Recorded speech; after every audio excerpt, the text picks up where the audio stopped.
Siamo tornati in studio sopralluogo dell'assessore regionale all'agricoltura nella piana di Catania per monitorare gli interventi di pulizia del fiume Gornalunga che durante il ciclone Harry ha distrutto ettari di campagne coltivate. Luca Ciliberti.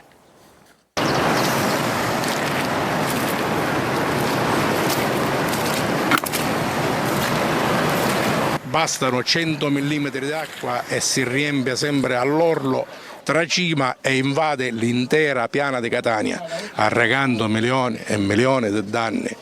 Cioè noi produttori della piana ormai quando piove non possiamo dormire perché guardiamo il cielo. Dopo le ultime disastrose immagini del fiume Gornalunga esondato durante il ciclone Harry, la regione siciliana è dovuta intervenire. Solo su questo capitolo di spesa sono stati stanziati 8 milioni di euro, in un progetto complessivo di 18 milioni e mezzo di euro per procedere alla ripulitura dei fiumi che causavano le esondazioni. Questi lavori hanno consentito all'ente sviluppo agricolo di risagomare dopo decine e decine di anni e di ricreare quella che la natura ha sempre voluto, cioè il corso delle proprie acque. Alle nostre spalle ci sono migliaia di ettari di agrumi, cereali e altre coltivazioni importanti, il che ovviamente negli anni, ovviamente non lo vediamo sempre in casi di siccità e quant'altro, ma quando piove questo è un fiume dove veramente transitano milioni di metri cubi al secondo. In alcune aree della nostra Sicilia la manutenzione non veniva fatta da un cinquantennio, così come qui nell'areale del Gornalunga. Abbiamo altri fiumi che stiamo programmando di risagomare grazie a una leale collaborazione con l'autorità di bacino. I lavori di manutenzione straordinaria sono stati eseguiti senza intaccare i fondi del capitolo di spesa dell'agricoltura, un passaggio importante perché proprio il presidente Schifani insieme all'assessore San Martino aveva effettuato in questi luoghi un sopralluogo nei giorni successivi all'alluvione. Romina Power in Sicilia è stata ospite a Modica, ai piedi del Duomo di San Giorgio, ha presentato il suo ultimo libro, raccontato un po' di sé e cantato con il figlio Iari. È andata Veronica Barbarino.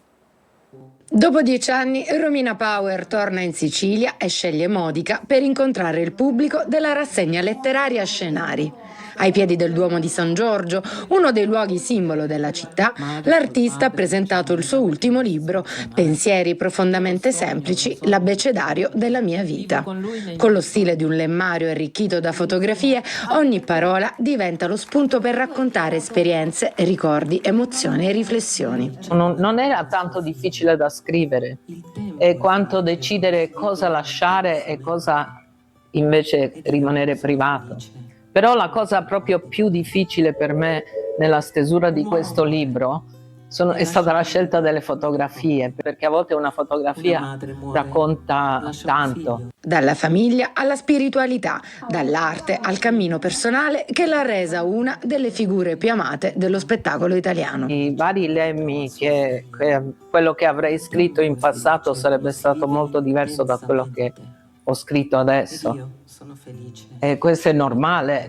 Un racconto sincero e intimo, quello con il pubblico, con cui Romina ha parlato anche della figlia Elenia.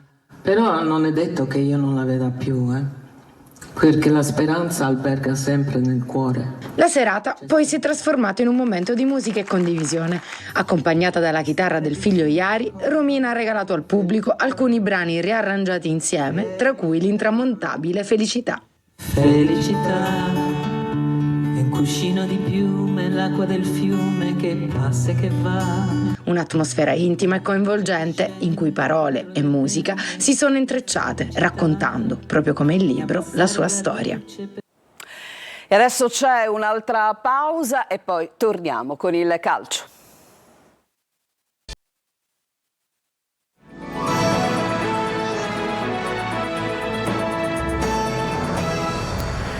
E siamo al calcio, seduta mattutina di allenamento oggi per il Catania al Massimino, attese novità dal mercato. Lunedì intanto, lunedì 27, la partenza per il ritiro di Norcia. Sergio Colosi.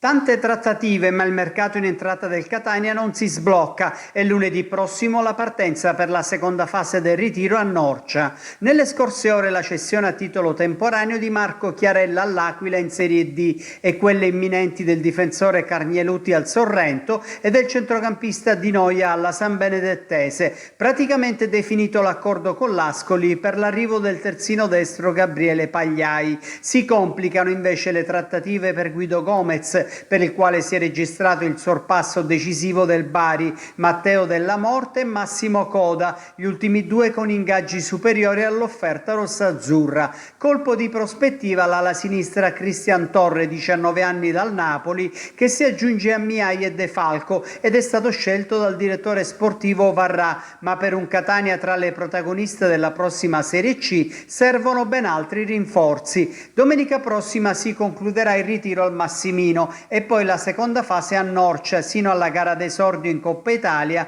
l'8 agosto a Vicenza. L'obiettivo dello staff tecnico è lavorare con un Catania non distante da quello che dovrà affrontare il campionato, ma il rischio del contrario è abbastanza concreto. Anche per questo motivo Longo studia in campo nuove soluzioni, come nella partitella di sabato scorso l'impiego di Gimenez nel centrocampo a 3.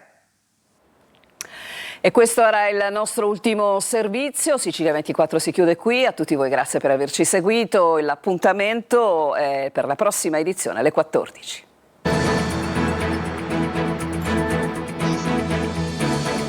Entra nel mondo dell'informazione con l'app Sicilia Web. Resta sempre aggiornato con le news e le live in diretta.